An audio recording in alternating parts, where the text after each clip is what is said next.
Hello guys, आगे जब के लिए कौन नया वीडियो लेके तो आज की इस वीडियो में हम बात करने वाले हैं रेसिडेंशियल स्टेटस के बारे में। जो अभी चेंजेस आए हैं रिसेंटली, गवर्नमेंट ने जो चेंज किया रेसिडेंशियल स्टेटस का डेफिनेशन और रेसिडेंट कौन करेगा कौन नहीं करेगा, सो जो डेफिनेशन चेंज हुआ उसके रिगार्डिंग ये हम वीडियो बना रहे हैं।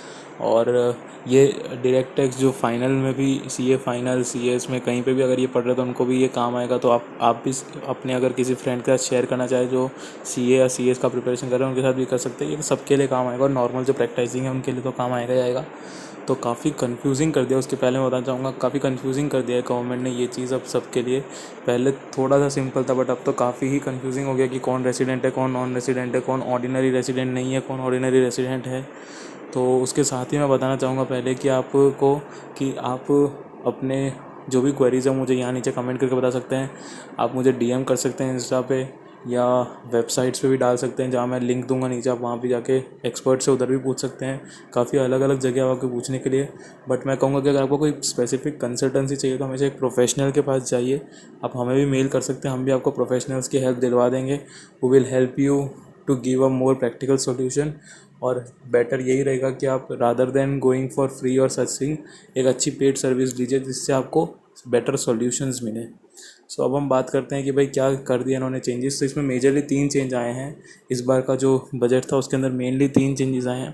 पहला चेंज ये था कि उन्होंने जो फर्स्ट क्लॉज था सेक्शन 6 का, उसमें ये कहा है कि भाई if you are a resident, मतलब आप इंडियन ओरिजिन के हैं या ऐसा है, और अगर आप आउट ऑफ इंडिया रहते थे आज तक बट अगर आप इंडिया घूमने आते हैं, ठीक है, मतलब जनरली आप आउटसाइड इंडिया रहते हैं so you're N R I, but आप कभी कभी इंडिया घूमने आते हैं तो उस केस में जो आपका नंबर ऑफ़ डेज़ देखा जाएगा वो 60 नहीं देखा जाएगा, वो देखा जाएगा 120 if you are earning more than 15 lakh in India.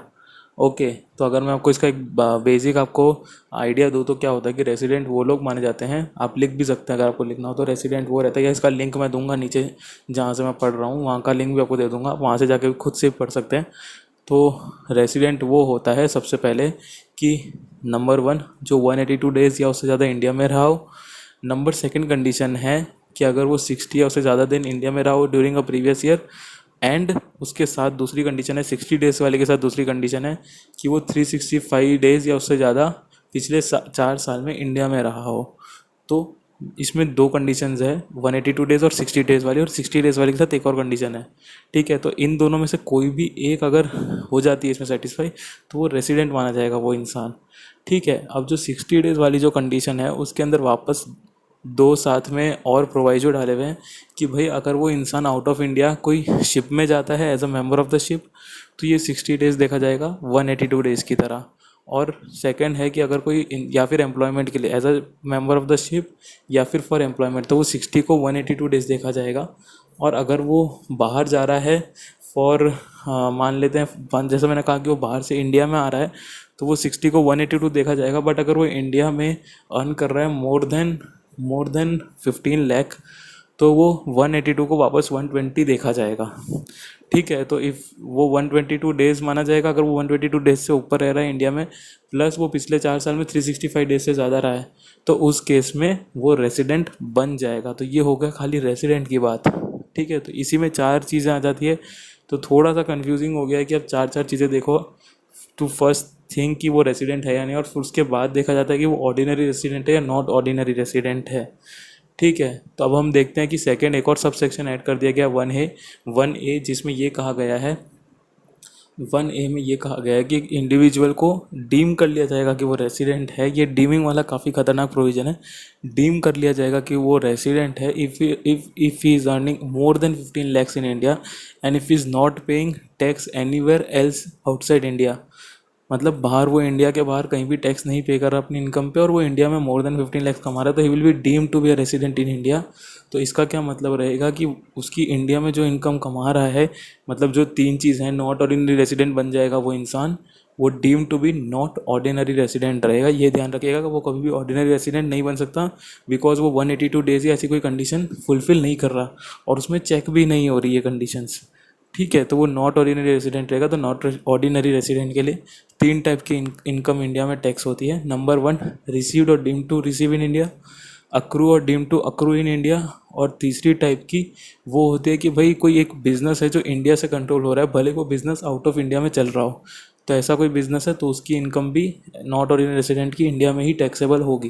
तो ये 1A का प्रोविज़न काफ़ी ध्यान रखिएगा, एग्ज़ाम्स में काफ़ी चांसेस है कि ये आए आपके, तो इसको एकदम इम्पॉर्टेंट टिक करके रख लीजिए, काफ़ी काम आएगा आपके। और हम देखते हैं कि ऑर्डिनरी रेसिडेंट बनने के लिए क्या क्या चीज़ें ज़रूरी है। ऑर्डिनरी रेसिडेंट बनने के लिए सबसे पहले ये होना चाहिए कि आप पिछले 10 सालों में से कोई भी एक से ज़्यादा साल में अगर आप रेसिडेंट बन गए तो आप ऑर्डिनरी रेसिडेंट माने जाएंगे, ठीक है। अगर आप मान लीजिए लास्ट के 10 सालों से 2 सालों में भी ऑर्डिनरी रेसिडेंट हो गए तो आप ऑर्डिनरी रेसिडेंट बन जाएंगे फॉर दिस ईयर। सेकेंड है कि लास्ट 7 सालों में से, ठीक है, लास्ट 7 सालों में आप 730 दिन या उससे ज़्यादा अगर इंडिया में रह गए तो भी आप ऑर्डिनरी रेसिडेंट बन जाएंगे। एंड है इन सब में, तो ये 2 कंडीशन हो गई कि आप पिछले 10 सालों में से 2 साल इंडिया में रेसिडेंट हो गए और पिछले 7 सालों में 730 दिन या उससे ज़्यादा इंडिया में रह गए। बाकी 2 कंडीशन है साथ में बोला गया है कि जो भी 1A में जो डीम्ड रेसिडेंट है वो कभी भी ऑर्डिनरी रेसिडेंट नहीं बन सकता।